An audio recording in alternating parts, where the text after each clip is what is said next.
I'm Emma. I work for the NHS and have done for the past 10 years.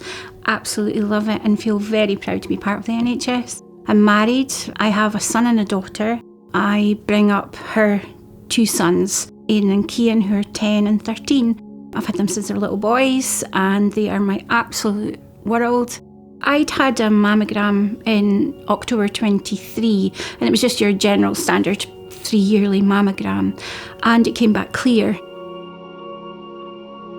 In December, I was going through to the kitchen and I was carrying a plate and I kind of knocked myself. I thought, I felt a lump. And I thought, just didn't expect it. I'd made an appointment for the GP and she said, I think we'll maybe just refer you straight to the clinic. There's definitely something there. So I saw the consultant and he was kind of like, yes, I think we'll just put you through for another mammogram and then possibly an ultrasound. So I was like, that's fine. And I still quite happily going about doing what I was asked to do. And then they phoned me a week later and she just basically said, yes, you've got stage 3 breast cancer. And I still, at that point, was very matter of fact. I was like, okay, I've got cancer. And I think I've been like that the whole way through my journey. I never realised the effect or the seriousness of it. I have so much going on at home with looking after my grandsons and trying to hold down a job, and I didn't have time to think about it.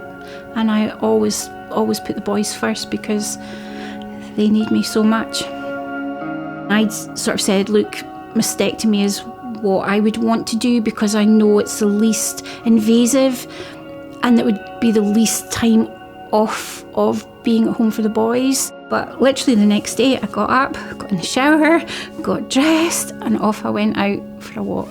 So I've never really rested. I've always just kept going and going. I just didn't stop. After I'd healed from that, I was given 12 weeks of chemotherapy every Friday, once a week.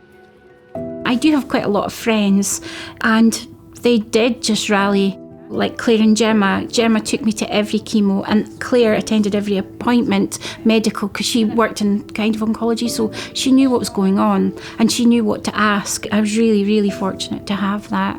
And Craig, my son, we're very close and he looks after me all the time.